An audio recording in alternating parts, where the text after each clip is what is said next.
Welcome to our channel. Today we how to uninstall Poetry from macOS. Easy tutorial step by step clearly.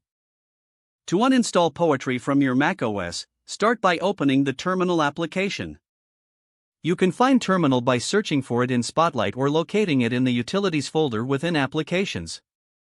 Once Terminal is open, first check if Poetry is installed by typing the command, Poetry version. If you see the version number, Poetry is installed, and you can proceed with the uninstallation steps. To uninstall Poetry, enter the command curl //install.python poetry.org python 3-. This command will initiate a script to manage the uninstallation.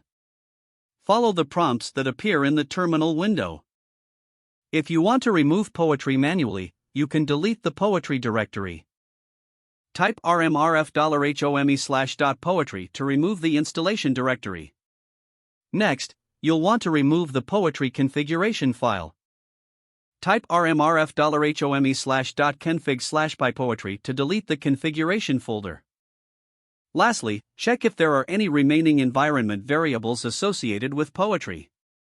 If you find any, you may need to edit your shell configuration file. Open your shell's config file using a text editor, such as Nano or Vim. For example, type nano/.bash_profile or nano/.zshrc.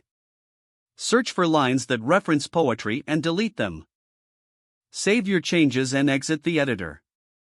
To apply the changes, run the command source/.bash_profile or source/.zshrc, depending on your shell.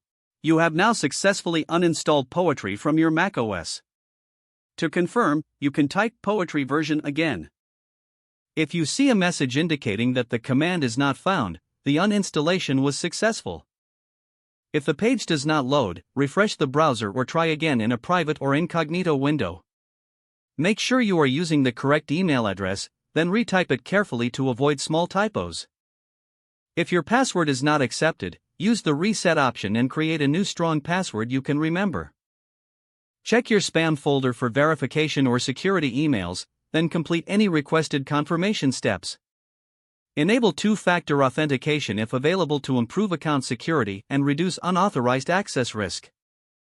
After signing in, review your profile details so your contact information and settings are accurate and current. If you see an error message, note it down and try again after restarting your device and internet connection. Don't forget to like this video and subscribe to our channel for more step-by-step tech guides.